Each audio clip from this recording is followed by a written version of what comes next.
So I stumbled on this concept the other day as I was scrolling social media, and it had such a profound effect. It was so implicitly true that I wanted to share it with you guys here today, because I think that often as we are in our pursuit of our internal greatness, and if you're listening to this, you're trying to maximize your return on life. You're trying to become the absolute best version of yourself, recognizing it's not a game that you're playing against anybody else. It's just a game against who you were yesterday and how can I just level up and be a little bit better than that person. And so you're on this pursuit of your best self. And as we are on this pursuit, as we are on this journey to try and explore what it is, our full capacities, who we could be, what is so interesting is that the things that often define whether or not we're going to have success or failure is not determined by the really big, massive events that occur in our lives. It's actually the result of very small, mundane, practically forgettable things that occur on a day-to-day basis. One of my favorite frameworks for making decisions is something I call the +1 framework. I've talked about this so much on the podcast. It's been so profoundly impactful for my life. I hope it brings you some value. So let me share it with you again. If you've heard this before, I apologize, but trust me, it's worth sticking around for. So Abraham Maslow, famous psychologist, behavioral psychologist, he said some things in his day that he's most well known for. He's most known for his hierarchy of needs. Maslow's hierarchy of needs says that we need to have our physiological needs and our safety, our shelter, our food, all those things, those basic needs of life and survival. We need to have those met before we can start ascending through the hierarchy to move towards higher level questions of life, of meaning, of purpose, of love, of self fulfillment or actualization, right? We need to have those base needs met, and then we can ascend that ladder. And that's probably what most people are familiar when they think of Maslow. But Maslow said something that most people have never heard, which for me is the most profound thing he ever said, and potentially one of the most profound things I've ever heard, period. He said, for man to reach his potential, that which he can be, he must be. Something really interesting about this idea, that which we can be, we must be.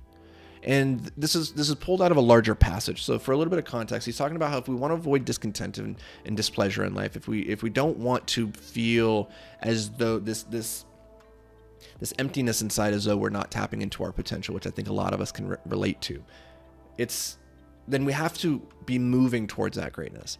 And what happens when we're not moving towards our greatness is you internalize that. You realize, you feel it. You wake up in the mornings and you go about your life kind of going through the motions, and you realize, I'm not everything that I could be. And that causes discontent. It causes internal turmoil, right? And so his idea that which man can be, he must be. If you want to live your life of greatness, and it's not just enough to go through the motions, you have to be moving towards that potential that you feel you have inside of you. And I feel that we all do have that sensation that none of us were born to be average. None of us believe that we were put on this planet just to be forgettable NPCs, right? Non-playable characters. We are meant to be the heroes of our story.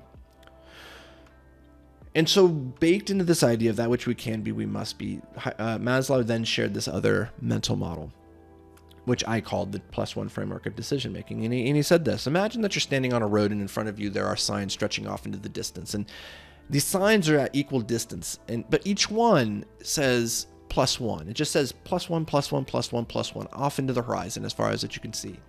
And you turn around and you see more signs, and these are also spaced at equal intervals, and they all say -1, -1, -1, -1. And so the mental exercise is to imagine that you're standing there, and every decision that you can make in your life is a opportunity to either move forward +1 or back -1. And that's a simple framework, but the power of it is to recognize that every decision is important in and of itself. And that, yes, there are certain decisions that will have more impact in our lives, that will have more leverage, more asymmetric returns. And those big decisions about where you're living, about the partner that you choose to spend your life with, about the opportunities that you pursue, some of these decisions, they are more meaningful than other decisions like what should I eat for lunch, right? The problem is is that we often focus so much on those really big decisions and not enough time on those really little decisions. And the issue that arises is that our ability to make the big decisions is predicated on the strength of our ability to make decisions as a whole. And so if you're constantly making bad small decisions, what makes you think that you're suddenly going to be able to make really good big decisions? I've never seen anybody who can't be trusted with the small things can suddenly be trusted with the big things. It doesn't happen. And so within this framework of the +1 decision-making framework is to recognize each decision is equally important. That what you eat this afternoon is just as important as who you spend your life with. Now, yes, I know, like technically one is more important, but it's about the mental exercise. And what this does then is it gives you in every single moment of your life, every opportunity that you have to make a decision, the opportunity to say to myself, is this moving me forward or backwards? Is this moving me towards my greatness or away from my greatness? And because each decision is equalized as a +1 or a -1, it makes them all equally important. And so as you sit down to figure out, what should I eat today? Should I work out? Should I go tell my loved one that I love them? Should I pursue this opportunity? Should I make that $1 million investment, right? All of these things, they might have conflicting levels of importance in your life. But if you just look at them through the framework of the +1, you go, each one is important. And I need to spend the time to make each one as good as I can.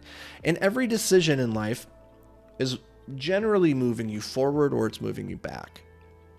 And if you spend more time asking yourself, is this a decision that's moving me forward or moving me back, and then avoid those ones that are moving backwards, eventually you're going to be making pretty good progress in life. Now, the thing that I came across on social media that I want to share with you that kind of ties into this concept of the +1 framework is something that was, I don't remember who posted it actually, but it was just very well said. It said, little vices kill big dreams. Little vices kill big dreams. And I think it's so true because, again, he who can be trusted with the small things can be entrusted with the big things. If I can't trust you to make those small decisions, to avoid those tiny vices, then I can't trust you to avoid the big vices, to make the big decisions. And those little vices, they have a way of compounding in the same way that those little good decisions, they compound and they become big decisions and they become big results on a long enough time frame.